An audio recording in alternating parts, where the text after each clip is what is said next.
दोस्तों देखिए, ये दिलीप साहब का बहुत ही खास इंटरव्यू है जब बाल ठाकरे ने दिलीप कुमार पर देशद्रोही की तोहमत लगाई थी। बड़ा पर्सनल सा सवाल है जी। कभी आपको मुसलमान होने की वजह से दिक्कतें महसूस हुई या कभी कुछ ऐसा हुआ कि उसकी वजह से आपको कुछ ऐसा सामना करना पड़ा जिसको आप नहीं चाहते थे और तमाम लोगों ने तरह तरह की तोहमतें लगाई? मेरी जाती जिंदगी में मुसलमान होने से मुझे कोई बाधा नहीं पड़ा। जैसे मेरे दोस्त हैं, मेरे दोस्त ज़्यादातर तो हिंदू दोस्त हैं, कुछ सिख भी हैं, सरदार भी हैं। बल्कि मैं खालसा कॉलेज में जब पढ़ता था तो बहुत ही अच्छा माहौल था और इतने खूबसूरत दोस्ताना, इतना अच्छा दोस्ताना है कि जिसको आप मिसाली कहेंगे। और कभी भी उसमें धर्म का सवाल नहीं आता। कभी भी ऐसे होते हैं जैसे सागर हैं, कपिल हैं, उनकी कोई पूजा हो रही है, मैं बैठा रहता हूँ, एहतराम से ही बैठता हूँ कि भाई वो अगर मुझे कपिल की, हाँ मैं वहाँ चला गया तो मुझे नमाज पढ़नी है। कपिल मोहन? हाँ, कपिल मोहन। तो मैं वहीं तौलिया लेके वहीं नमाज पढ़ लेता हूँ, वो लोग भी बैठे रहते हैं, कुछ बात नहीं होती।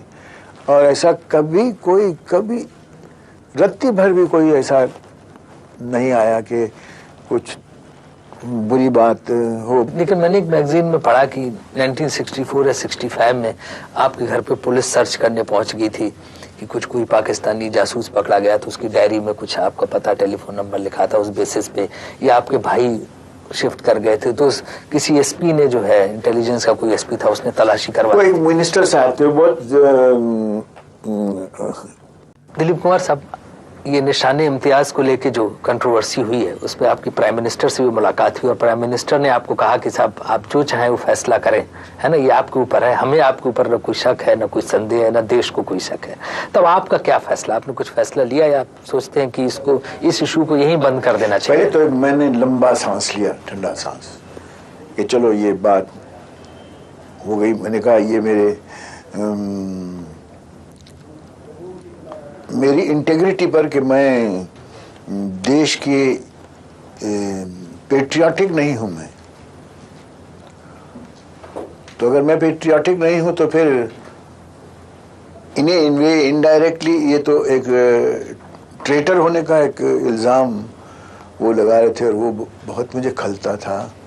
तकलीफ उससे होती थी कि ये हमेशा ऐसी ही बात चुनते हैं और ऐसा ही कोई ना कोई मजमून बनाते हैं कि इससे भी उनको बहुत यानी बेचैनी थी कि मैं पेशावर में, पाकिस्तान में पैदा हुआ।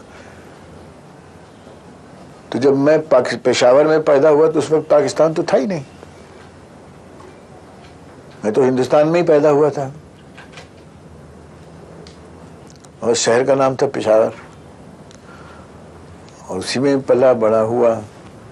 तो ये क्या तुक हुई? ये क्यों नहीं सोचते आप कि मैं परवरिश एक तरह से अपनी बेदारी जिसको कहते हैं, मेरा एडोलेसेंस यहाँ से बम्बई में से ही हुआ, हिंदुस्तान से हुआ। हिंदुस्तान में मैंने अपनी तालीम हासिल की, हिंदुस्तान में मैं शेर और सुखन से कुछ वाकफियत हुई, उर्दू के भी, फ़ारसी के भी, अंग्रेज़ी के भी, तालीम भी यहाँ की। यानी मुझे रोज़ी यहाँ पर मिली, मेरा काम यहाँ पे मिला और उस काम में देखिए ऊपर वाले ने कितनी सखावत से काम लिया। लेकिन काफ़ी लोग आपके सपोर्ट में भी स्टेटमेंट दे रहे हैं, काफ़ी लोग आगे बढ़ के आपको सपोर्ट भी कर रहे हैं, सभी लोग आप पर शक नहीं कर रहे हैं। जी हाँ, तो वो तो मेरे दिल में बड़ा सुकून का बायस है। मैं इस बात को भी नहीं, लेकिन ये क्या है कि ये जो थ्रेट होता है ना, अब इनके घर के आदमी, इनके आदमी कहीं भी जा सकते हैं। किसकी थ्रेट? बाला साहब की थ्रेट? बाल ठाकरे? नहीं, I should not like to name him, but there organisations हैं उनके, वो चले आए और मैं तो क्या, यानी जो हमारी हुकूमत थी वो लोग भी उनसे मालूम नहीं क्यों धड़कता था शायद उनका दिल। कोई चीज जो हो, लॉ ब्रेकिंग हो या लॉ का कोई क्वेश्चन हो,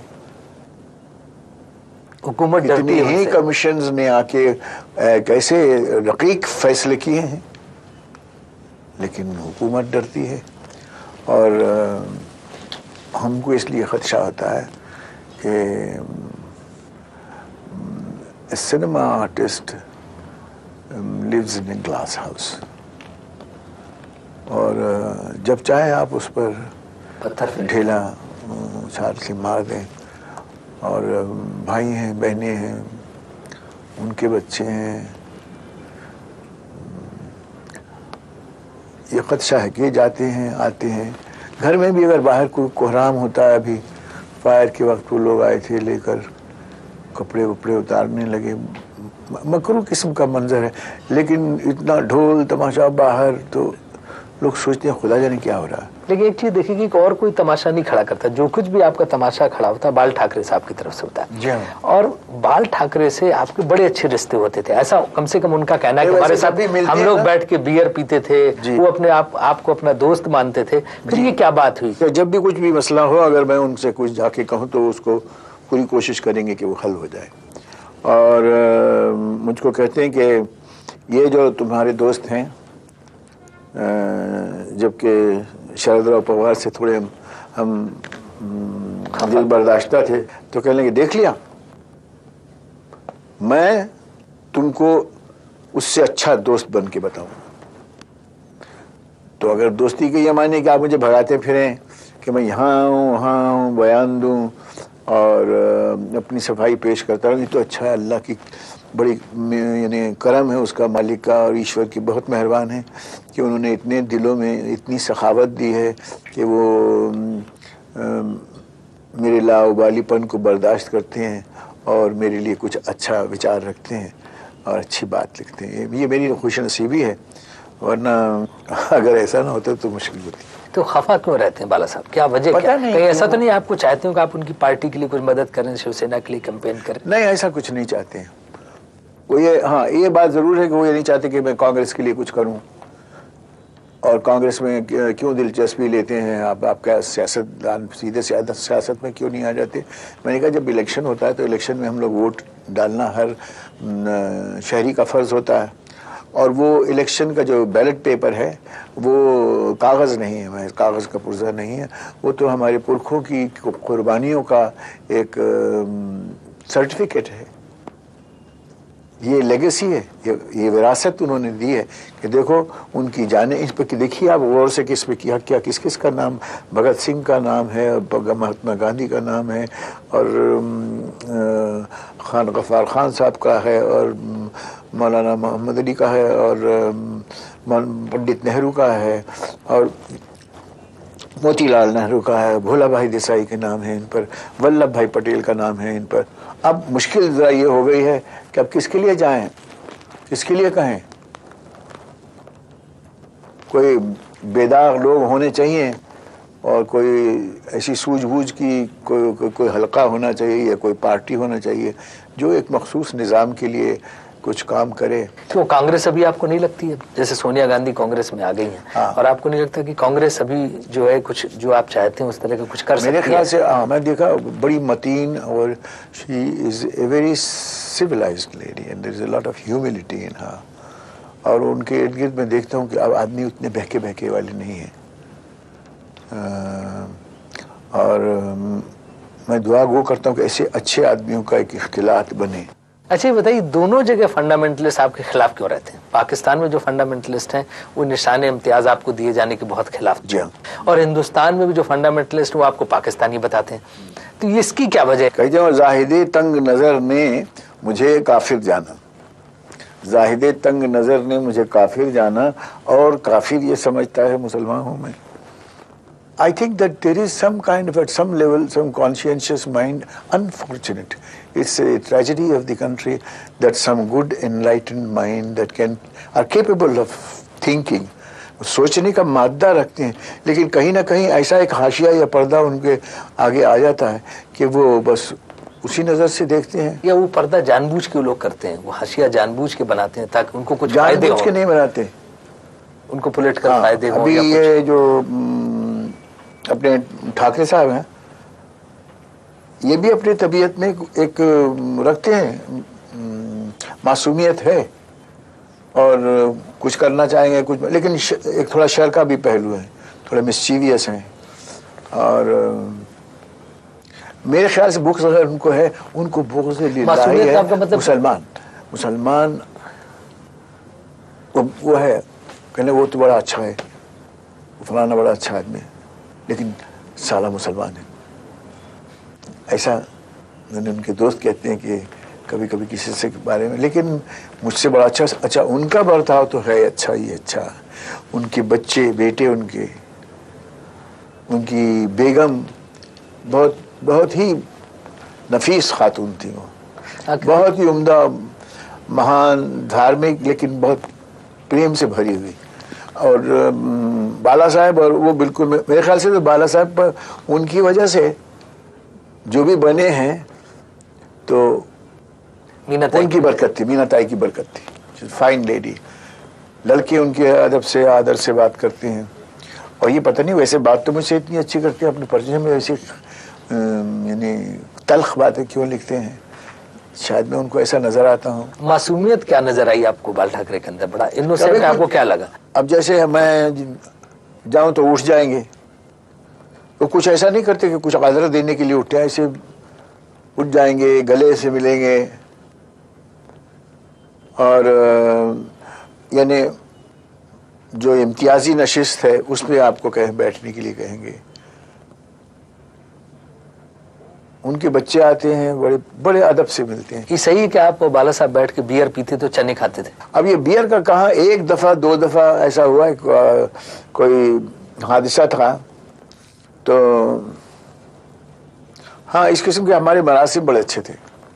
कभी कुछ बात भी हुई तो वह बात का हल कैसे हुआ, बैठ के ऐसे ही चने वने खाते हुए वो बात टल गई। कहते उनकी वाइफ जो मीना ताई, उनसे बड़े अच्छे रिश्ते थे। उनके फादर शायद सायरा जी के फादर के साथ काम करते थे क्या? She was a great lady, she was a great lady. I have, मेरा बहुत एहतराम है उनके लिए, उस खातून के लिए। और मेरे ख्याल से नशिस्त बर्खास्त के जो आदाब, उठने बैठने के आदाब हैं घर के मेंबर्स में, वो भी अच्छे हैं। ऐसा नहीं जो उनके इंतकाल के बाद ये जो है रिश्तों में थोड़ा सा बिगड़ाव आया? नहीं, ये उपज तो उनमें शुरू से थी। इसकी वजह है कि होता है उसको पॉलिटिकल फायदे के लिए तो करते हैं, ऐसा तो नहीं? पॉलिटिकल फायदे और नुकसान का अगर उनको ख्याल होता तो he would have built himself up differently and occupied more exalted and popular position, जिसमें पब्लिक आवाम की एस्टीम हासिल करने का उनमें काफ़ी मादा है। लेकिन वो अपने आप को इस तरह तंग कर लेते हैं।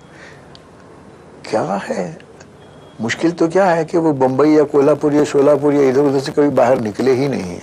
नेशनल विजन नहीं उनका।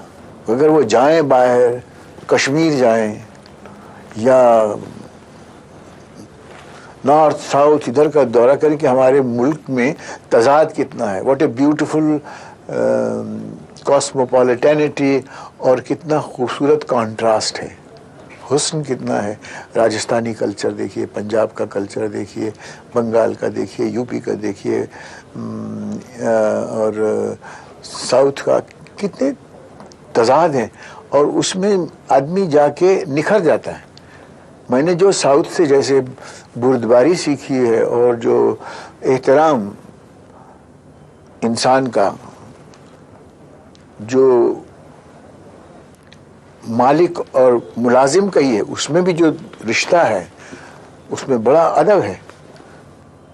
कभी वो तो ये एक खूबसूरत चीज़ है जो हम मिलकर हमें आएगी। वासन साहब अगर होंगे तो कभी किसी को वो सुनो ऐसा है, वो कहेंगे मिस्टर लिंगप्पा, हाँ वुड इट बी, छोटा थर्ड फोर्थ असिस्टेंट तो कहें would it be convenient for you to come at about little early tomorrow. एक तहजीब जो है, रिश्ता। तो उसके बजाय यहाँ पर जो बाला साहब या तो इतने प्यार से अच्छी बात करेंगे और या बम फेर देंगे। अभी आप अवार्ड लेके आए हो, इसको क्यों लेके आए हो? अरे लेके आ भाई, मैं पैदा भी उधर हुआ था। उन लोगों ने कहा है कि इतना हम देते हैं तुमको, एक बड़ा इम्तियाजी अवार्ड, और वो उसकी कदरें आप देखें। मेरी अदाकारी के बारे में तो बहुत कम है। कहते हैं इससे मासिवा जो खूबियाँ उसमें इंसानियत की हैं कि मज़हब की दरानों के से परे लांग के और इथनिक डिफरेंसेस से को छोड़ के, हटा के, और इवन पॉलिटिकल डिफरेंसेस जो हैं उनको दूर करके ये शख्स लोगों को इकट्ठा आशती और सुलह की पसंदी को कोशिश करता है और अपने मुल्क में और अपने मुल्क के बाहर इसको एहतराम हासिल है। अपनी इसकी मखलूत शख्सियत एक आलमी इंसान की है और अपने मुल्क की हदों से बाहर जाकर भी ये वही कोशिशें करता है लोगों को मिलाने की। अब इतनी काविश तो मैं नहीं करता, मेरी फितरत तो ये है जो भी कोई अच्छा काम हो चलो उसमें मिल लो, काम कर लो। जी सर, एक बड़ा पर्सनल सा सवाल है, कभी आपको मुसलमान होने की वजह से दिक्कतें महसूस हुई या कभी कुछ ऐसा हुआ कि उसकी वजह से आपको कुछ ऐसा सामना करना पड़ा जिसको आप नहीं चाहते थे और तमाम लोगों ने तरह तरह की तोहमतें लगाई? मेरी जाती जिंदगी में मुसलमान होने से मुझे कोई बाधा नहीं पड़ा। जैसे मेरे दोस्त हैं, मेरे दोस्त ज़्यादातर तो हिंदू दोस्त हैं, कुछ सिख भी हैं, सरदार भी हैं। बल्कि मैं खालसा कॉलेज में जब पढ़ता था तो बहुत ही अच्छा माहौल था और इतने खूबसूरत दोस्ताना, इतना अच्छा दोस्ताना है कि जिसको आप मिसाली कहेंगे। और कभी भी उसमें धर्म का सवाल नहीं आता। कभी भी ऐसे होते हैं जैसे सागर हैं, कपिल हैं, उनकी को पूजा हो रही है, मैं बैठा रहता हूँ, एहतराम से ही बैठता हूँ कि भाई वो अगर मुझे कपिल की हाँ मैं वहाँ चला गया तो मुझे नमाज पढ़नी है। कपिल मोहन? हाँ, कपिल मोहन। तो मैं वहाँ वहीं तौलिया लेके वहीं नमाज पढ़ लेता हूँ, वो लोग भी बैठे रहते हैं, कुछ बात नहीं होती। और ऐसा कभी रत्ती भर भी कोई ऐसा नहीं आया कि कुछ बुरी बात हो। लेकिन मैंने एक मैगजीन में पढ़ा कि 1964 या 65 में आपके घर पे पुलिस सर्च करने पहुंच गई थी कि कुछ कोई पाकिस्तानी जासूस पकड़ा गया तो उसकी डायरी में कुछ आपका पता, टेलीफोन नंबर लिखा था। उस बेसिस पे या आपके भाई शिफ्ट कर गए थे तो किसी एसपी ने जो है, इंटेलिजेंस का कोई एसपी था, उसने तलाशी करवाई। कोई मिनिस्टर साहब थे, बहुत ह्यूमरस कॉमेडी बाद में निकली। एक लड़का था, मिसेस बिमल रॉय ने भेजा था, बंगाल से, अपने ढाका से आया था। वो काम मांग रहा था तो बिमल दा का पिक्चर को ख़त्म हो चुका था। उन्होंने, भाभी ने ख़त लिख के हमारे प्रोडक्शन इंचार्ज को भेज दिया, क्योंकि वो पहले प्रेम जी हमारे प्रोडक्शन के प्रोडक्शन कंट्रोलर, तो प्रेम जी ने उनको रख लिया। बाद में मालूम हुआ कि वो लड़का जो था वो वहाँ से निकला। महबूब साहब के स्टूडियोज में हम जब काम करते थे तो वहाँ भी वो काम करता था और फिर वो किसी लड़की को पढ़ाने लगा। कोई जज थे, सेशन जज। फिर उसके साथ उसका रोमांस वहाँ पे भी हुआ। फिर उस लड़की को लेके एलोप कर गया और कलकत्ता में जाके गंगा के किनारे सुबह सुइसाइड करने गए वो। तो उन्होंने एक सुइसाइड नोट लिखा, फिर उनकी हिम्मत नहीं हुई तो वापस आ गए। तो उसमें घूम रहे थे, पुलिस ने पकड़ लिया उनको। तो उसने सब बताया कि साहब ये वो जज की लड़की है और ये मैं वहाँ पे काम करता था, तो मेरे जासूसी में तुम्हारा कौन हाथ बटाता था। ये पुलिस की डायरी में लिखा था कि बिमल रॉय हाथ बटाते थे उसका और दिलीप कुमार हाथ बटाते थे उनका और महबूब साहब हाथ बटाते थे उनका। तो हम तीनों पे यहाँ जब रेड वो आए, रेड लेके आया, तो मैंने उनसे कहा, मैं जा रहा था पंडित जी से मिलने। जब मैं वहाँ पहुँचा तो मैंने कहा साहब ये कैफियत है। इंदिरा जी मुझे लेके आई थी, उन्होंने बिठाया, पंडित जी आए तो पंडित जी क्या कर रहे हैं, सिगरेट जला के दे रहे हैं। मैं बड़ा जज्बाती था, मेरी आंखें एकदम भरी हुई थी कि अगर ऐसी बात है सर तो हमारे पर ये इस तरह से करने से क्या फ़ायदा है। हम तो बॉर्डर भेज रहे थे, अभी वहाँ से होके आए। वो जो भी समझ में आया मैं बक करता गया। तो उन्होंने सोचा ना कुछ सोचा और कहा कि कोई नहीं है और ये क्लियर हैं और ये देश के ये वो करते हैं और वो चिट्ठी भी लिख के दे दी। तो इतने साल बाद आज बाल ठाकरे ने आपके ऊपर तोहमत लगाई और वाजपेयी ने आपको क्लीन चिट दी। जी वो इसी तरह दी उन्होंने भी, जिस तरह के पंडित जी ने दी थी, बगैर कुछ देखे सोचे कि इनका रिकॉर्ड क्लियर है। तो दिलीप साहब, ये चीज़ें हैं, ये बातें ऐसी हैं which bring you to this faith कि नहीं ये मुल्क हमारा है और इसमें अच्छे लोग ज़्यादा हैं, बहुत काफ़ी ज़्यादा हैं। There are people who are good-hearted. They're everywhere.